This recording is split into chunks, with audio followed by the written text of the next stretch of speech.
Hello viewers, welcome to our channel treasure study. আমরা আজকে শুরু করব মেডিয়েভাল ইন্ডিয়া। মেডিয়েভাল ইন্ডিয়ার প্রথম চ্যাপ্টার হচ্ছে দিল্লি সুলতানেট। কি? দিল্লি সুলতানেট বা দিল্লির সুলতানি শাসন। তাহলে এই সুলতানি বংশ পড়তে গেলে আমাদের প্রথমেই জানতে হবে যে এই দিল্লি সুলতানের সম্পর্কে আমরা কিভাবে জানতে পারি বা দিল্লি সুলতানের সোর্স গুলো কি কি। তাহলে কি কিন্তু এখান থেকে একটা প্রসঙ্গ অবশ্যই বলে রাখা দরকার, এই সুলতানি শাসনের আগে বা মেডিয়েভাল ইন্ডিয়ার আগে পর্যন্ত কি হয়েছিল, কি ঘটনা ঘটেছিল, এই সময় কিন্তু তার আগে পর্যন্ত কিন্তু মানে কোনো সম্রাট বা কোনো সুলতান কি করেননি, এই কোনো নথিপত্র বা দলিলপত্র থাকেনি তাদের। তাহলে এই সুলতানি শাসন থেকে শুরু হয় কি কোনো দলিল, বইপত্র, গ্রন্থ লেখা শুরু। তাহলে প্রথমে আমরা দিল্লি সুলতানি শাসনের সোর্স জানবো। তাহলে এই দিল্লি সুলতানি শাসনের সোর্স জানতে গেলে প্রথমে যেটা আসবে দলিল পত্রের কথা। তারা বিভিন্ন দলিল পত্র লেখার ব্যাপারগুলো অবশ্যই চলে আসে, বিভিন্ন হুকুমনামা, বাদশাহী হুকুমনামা, বিভিন্ন দলিল পত্র, দস্তাবেজ এবং বিভিন্ন রকম গুরুত্ব উপাদানের কথাটা অবশ্যই চলে আসে। এবং এই সময় বিভিন্ন ঐতিহাসিকদের বিভিন্ন রকম রচনা, যেমন প্রথমে যদি বলতে হয় মীর মোহাম্মদ মাসুদের রচিত কি তারিখ ই সিন। ফার্স্ট কি পেলাম? তারিখ ই সিন। কার লেখা? মীর মোহাম্মদ মাসুদ। তাহলে ফার্স্ট কি পেয়ে গেলাম? মীর মোহাম্মদ মাসুদ। তহকক ই হিন্দ কার লেখা? আল বিরুনি। এই বইগুলো কিন্তু এক্সামে এসে থাকে। কি পেলাম? তহকক সিন, তারিখ ই সিন মীর মোহাম্মদ মাসুদ, তহকক হিন্দ আল বিরুনি। তাছাড়া মিনাসে সুরাজের রচিত তাবাকাত ই নাসিরি, তাবাকাত ই নাসিরি কার লেখা? মিনাস উস সিরাজ। মিনাস উস সিরাজের লেখা কি? তাবাকাত ই নাসিরি। তাছাড়া জিয়াউদ্দিন বারনী রচিত তারিখ কি ফিরোজ শাহী,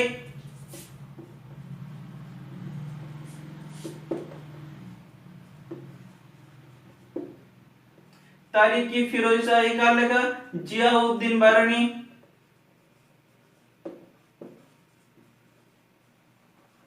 তাহলে কি তারিখ কি ফিরোজ শাহী কার লেখা? জিয়াউদ্দিন বারনী। তাছাড়াও হচ্ছে হাসান নিজামীর কি লেখা? তাজ উল মাসির,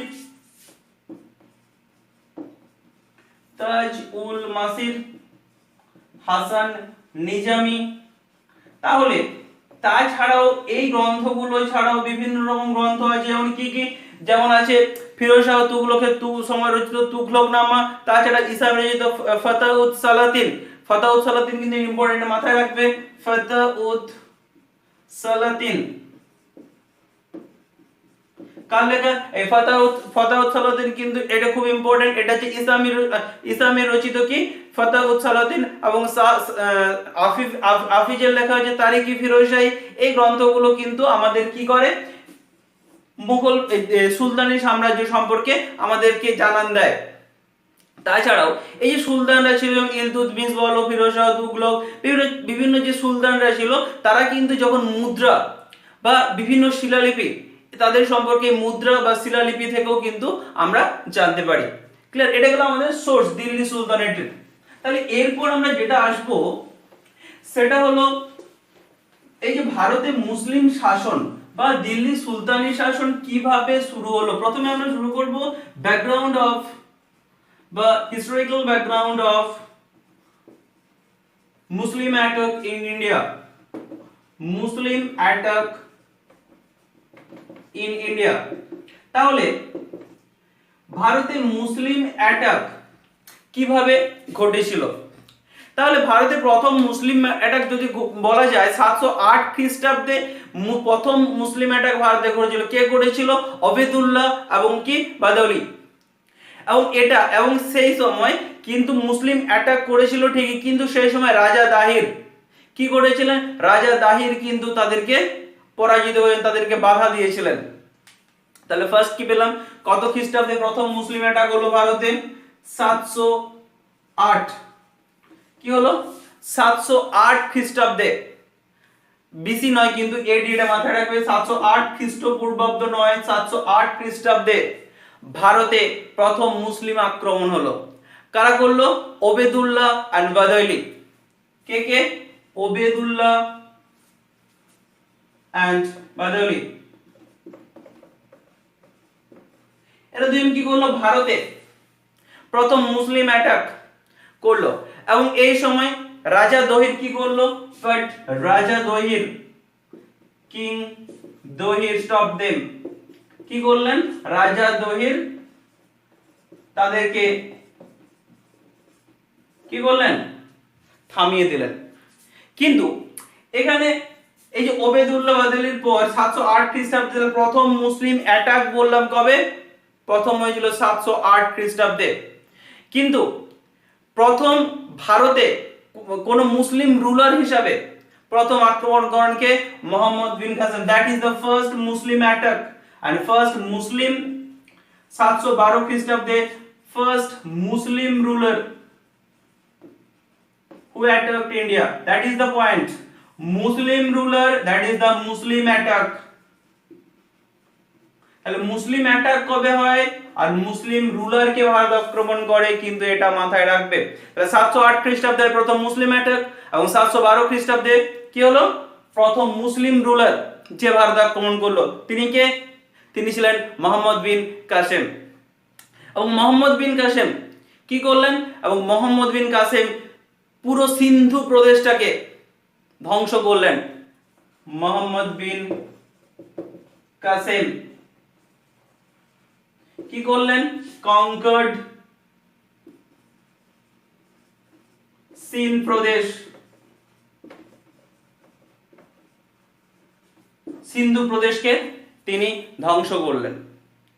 এবং এই সময় যখন এই সিন্ধু প্রদেশ দখল করে কি করলেন? এবং ভারতে প্রবেশ করলেন। এবং ভারতে প্রবেশ করে তিনি রাজা দহিরকে এন্টার্ড ইনটু ইন্ডিয়া কি করলেন? ভারতে প্রবেশ করে কি হলো? রাজা দহিরকে পরাজিত করলেন। ডিফিটেড কিং দহির রাজা দহিরকে কি করলেন? পরাজিত করলেন। এবং যুদ্ধটার নাম কি? যুদ্ধটার নাম হচ্ছে কি? ব্যাটল অফ রোরের যুদ্ধ। তাহলে রোরের যুদ্ধ কার কার মধ্যে হলো? রোরের যুদ্ধ হলো মোহাম্মদ বিন কাসেম আর রাজা দহিরের মধ্যে হলো কি? Battle of road. কত খ্রিস্টাব্দে? 712 খ্রিস্টাব্দে।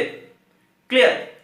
এবং এই সময় মোহাম্মদ বিন কাসেম কি করলেন? ক্যাপচার করে নিলেন কি? Double port. কি করলেন? Mohammad bin Kasem captured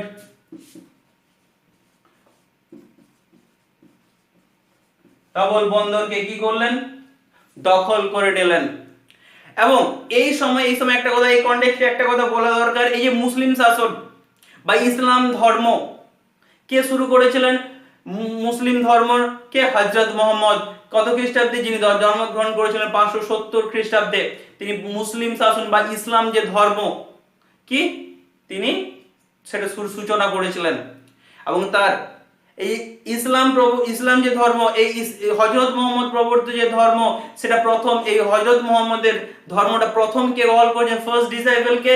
Khadija. তাহলে who is the first disciple of Islam? Khadija. কে?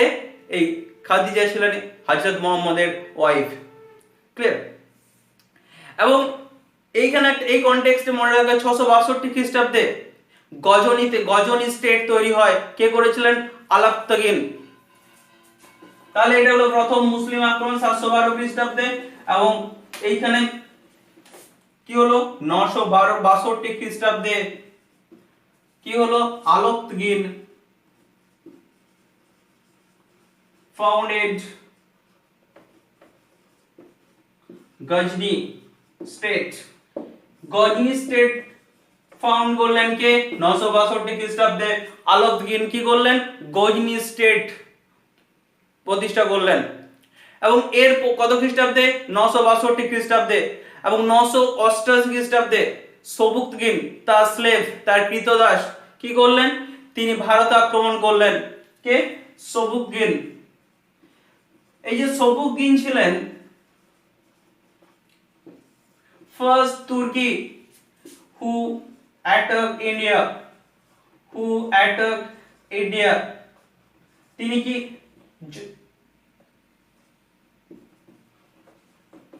প্রথম তুর্কি যিনি ভারত আক্রমণ করেছিলেন কে? সবুকতগিন। কত খ্রিস্টাব্দে? 988 খ্রিস্টাব্দে 988 988 খ্রিস্টাব্দে কি করলেন?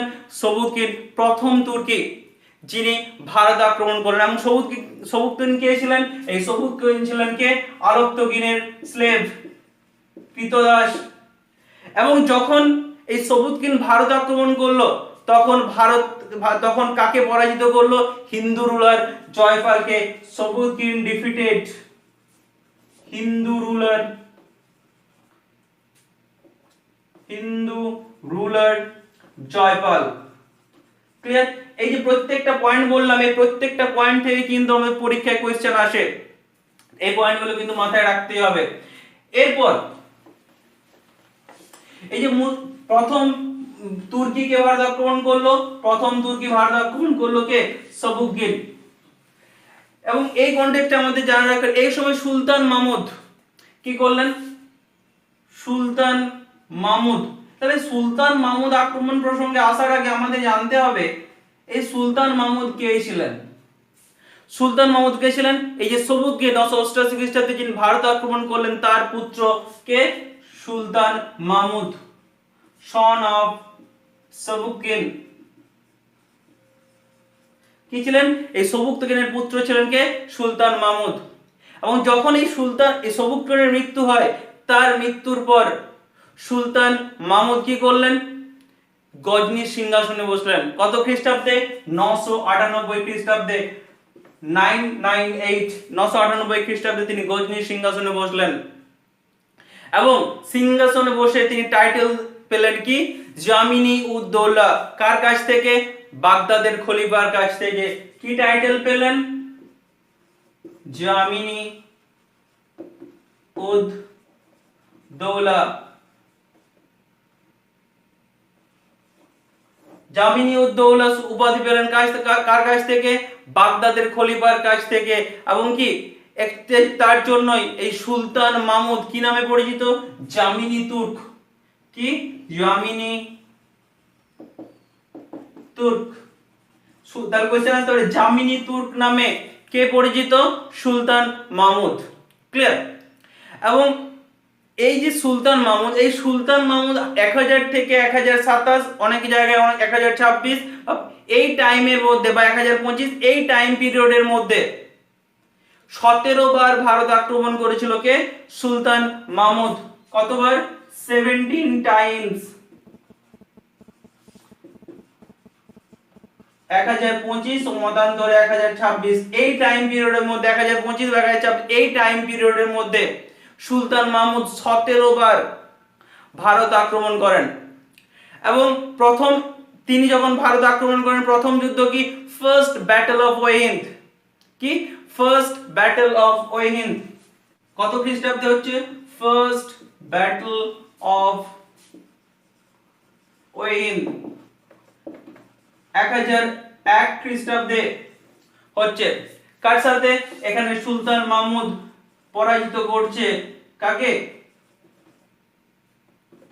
The Hindu ruler Jaipal. এখানেও কিন্তু এই ফার্স্ট ব্যাটল অফ ওয়াহিন্দে কি করলেন?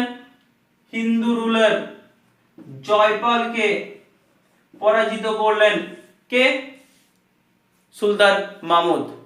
এবং কি সেকেন্ড যে ব্যাটল অফ ওয়াহিন্দ হচ্ছে, সেকেন্ড ব্যাটল অফ ওয়াহিন্দ, এখানে এই সেকেন্ড ব্যাটল অফ ওয়াহিন্দে কাকে পরাজিত করছে? সুলতান মাহমুদ এখানে পরাজিত করছে আনন্দপালকে। কত খ্রিস্টাব্দে? 1008 খ্রিস্টাব্দে ডিফিটেড আনন্দপাল। কত খ্রিস্টাব্দে? 1008 খ্রিস্টাব্দে। তাহলে আমি দুটো ব্যাটল পেলাম। ফার্স্ট ব্যাটল অফ ওয়েন এবং কি সেকেন্ড ব্যাটল অফ ওয়েন। তাহলে একটা যুদ্ধে পরাজিত করলো কাকে? জয়পালকে। এবং দ্বিতীয় যুদ্ধে পরাজিত করলো কাকে? আনন্দপালকে। ক্লিয়ার? এবং এই দুটো যুদ্ধের পর এবং সুলতান মাহমুদ ক্যাপচার করে নিলেন কাকে? কনৌজকে। কত খ্রিস্টাব্দে? 1018 খ্রিস্টাব্দে কি হি ক্যাপচার্ড কনৌজ। ক্যাপচার্ড কি? কনৌজ। তিনি কি করলেন? কনৌজকে দখল করলেন। কত খ্রিস্টাব্দে? 1018 খ্রিস্টাব্দে তিনি কনৌজ দখল করলেন। এবং 1025 খ্রিস্টাব্দে তিনি সোমনাথ মন্দির লুণ্ঠন করলেন। এবং এটাই ছিল কি তার শেষ অভিযান। এবং কি এবং এই যে যখন গুজরাটের সোমনাথ টেম্পল লুণ্ঠন করেন, সেই সময় গুজরাটের রাজা ছিল কে? ভীম। তাহলে কত খ্রিস্টাব্দে? 1025 খ্রিস্টাব্দে conquered সোমনাথ টেম্পল।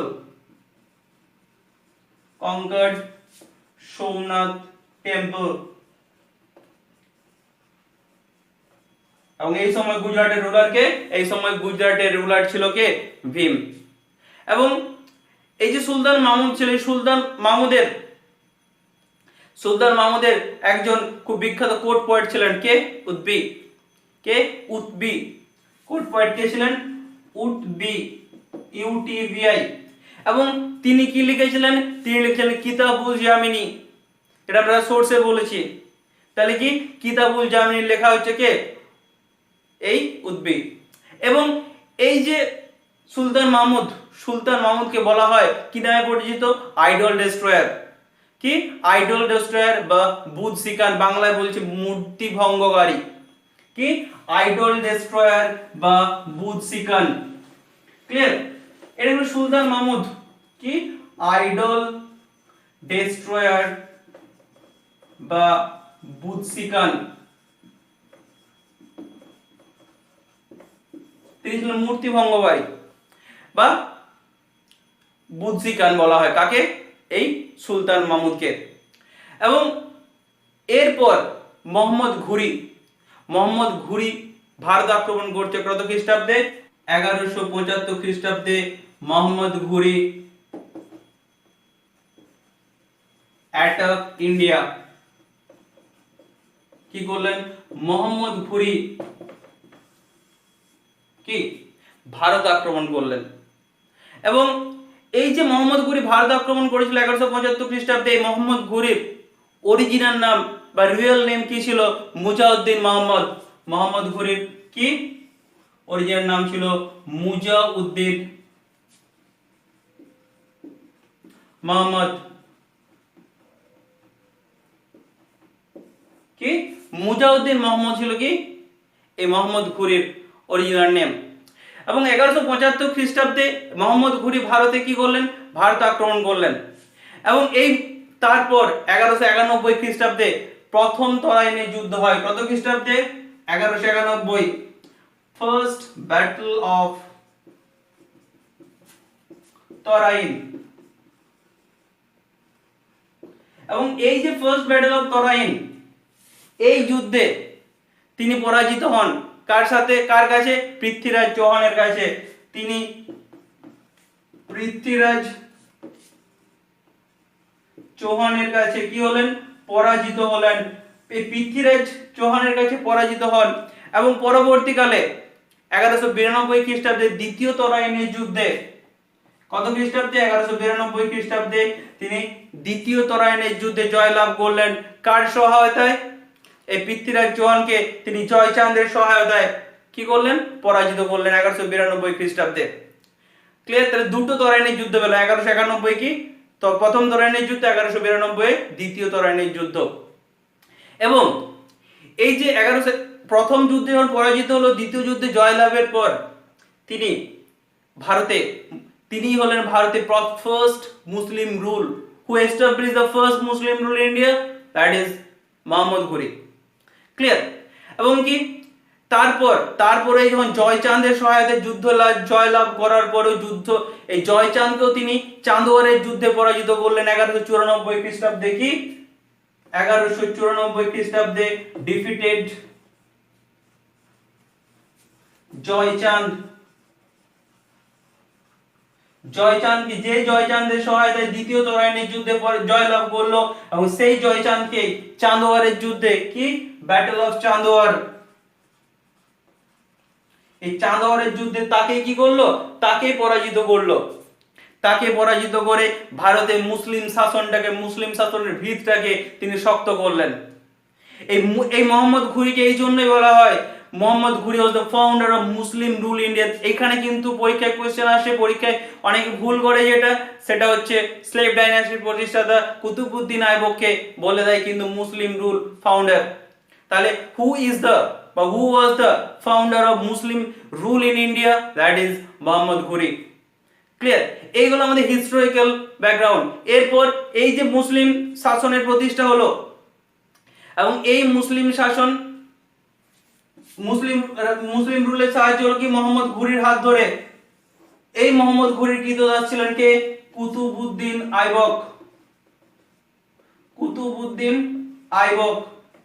এই কুতুবউদ্দিনের হাত ধরে ভারতে প্রথম মুসলিম সাম্রাজ্য বা মুসলিম বংশের সূচনা হয়। ক্লিয়ার? তাহলে এই যে কুতুবউদ্দিন আইবকের হাত ধরে কি হলো, দিল্লিতে প্রথম দিল্লি সুলতানেট বা সুলতানি শাসনের আরম্ভ হলো। তাহলে এই যে দিল্লি সুলতানেট, এই দিল্লি সুলতানেটে বা দিল্লির মসনদে মোট এই সুলতানি যুগে মোট 5টি বংশ রাজত্ব করেছিল। তাহলে এইগুলোও কিন্তু কোশ্চেন আসে কি দিল্লি সুলতানেট বা দিল্লি এখানে কয়টি বংশ রাজত্ব করেছিল? প্রথমে আসলো স্লেভ ডাইনাস্টি। কি স্লেভ ডাইনাস্টি?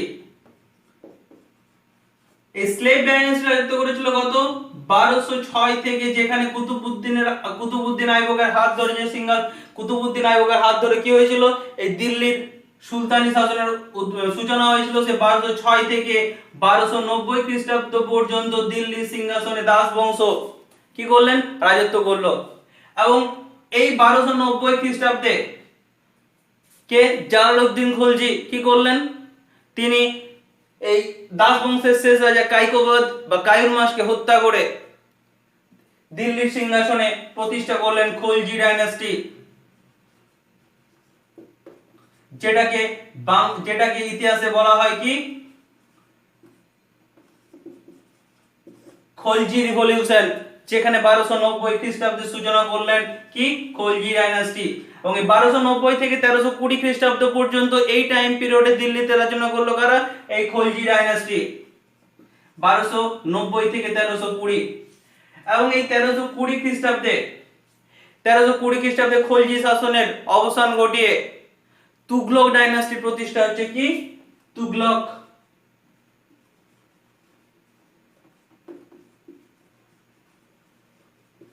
তুগলক ডাইনাস্টি কত থেকে কত? 1320 খ্রিস্টাব্দে গিয়াসউদ্দিন তুগলক কি করলেন, এই তুগলক বংশের সূচনা করলেন। এবং এই 1320 থেকে 1414 খ্রিস্টাব্দ পর্যন্ত দিল্লিতে রাজত্ব করছে কারা, তুগলক ডাইনাস্টি। এবং 1414 খ্রিস্টাব্দে তুগলক ডাইনাস্টির অবসান ঘটে খিজির খাঁ প্রতিষ্ঠা করলেন সৈয়দ ডাইনাস্টি। কি সৈয়দ ডাইনাস্টি 1414 তে সূচনা করলেন, সৈয়দ ডাইনাস্টির সূচনা করলেন কে, খিজির খাঁ। এবং 1414 থেকে 1451 খ্রিস্টাব্দ পর্যন্ত এই টাইম পিরিয়ডটা দিল্লিতে রাজত্ব করছে কারা, সৈয়দ ডাইনাস্টি। এবং 1451 খ্রিস্টাব্দে কি হলো, এই 1451 খ্রিস্টাব্দে লোদি বংশের সূচনা ঘটলো এই কি সৈয়দ ডাইনাস্টিকে উচ্ছেদ করে। এবং কি এখানে বাহলুল লোদি কি করলেন, এই বাহলুল লোদি সৈয়দ বংশের উচ্ছেদ ঘটিয়ে প্রতিষ্ঠা করলেন লোদি বংশ, লোদি ডাইনাস্টি। এবং এই লোদি ডাইনাস্টি 1451 থেকে 1526 পর্যন্ত, 1451 থেকে 1526 খ্রিস্টাব্দ পর্যন্ত এখানে সিংহাসনে বসছে। এবং এই 1526 খ্রিস্টাব্দে কি হলো, বাবর প্রথম পানিপথের যুদ্ধে ইব্রাহিম লোদিকে পরাজিত করে দিল্লি সুলতানেট বা মুসলিম বা সুলতানি শাসনের অবসান ঘটিয়ে দিল্লিতে প্রতিষ্ঠা হচ্ছে কি মুঘল সাম্রাজ্য। ঠিক আছে, আর পরবর্তী ক্লাসে আলোচনা করব স্লেভ ডাইনাস্টি থেকে শুরু করব। স্লেভ কিভাবে, এই যে কিভাবে স্লেভ ডাইনাস্টি প্রতিষ্ঠা হলো বা এই যে রাজাগুলো কুতুবুদ্দিন আইবক, ইলতুৎমিশ, সুলতান রাজিয়া, গিয়াসউদ্দিন বলবন বা প্রত্যেকটা রাজা সম্পর্কে আমরা ডিটেলস আলোচনা করব পরবর্তী ক্লাসে। তা অবশ্যই এই ক্লাসটা অবশ্যই ভালো করে দেখো, যে পয়েন্টগুলো নোট ডাউন করো, প্রত্যেকটা পয়েন্ট নোট ডাউন করার পর যদি কোনো জায়গাতে কোনো ক্লিয়ার আইডিয়া না হয়, যদি কোনো জায়গায় বুঝতে সমস্যা হয়, অবশ্যই আমাদের কমেন্ট বক্সে কমেন্ট করো। ধন্যবাদ। যদি ভালো লাগে তবে লাইক করো, কমেন্ট করো এবং শেয়ার করো। ধন্যবাদ। আবার দেখা হবে তোমাদের সাথে পরবর্তী ভিডিওতে। Thank you.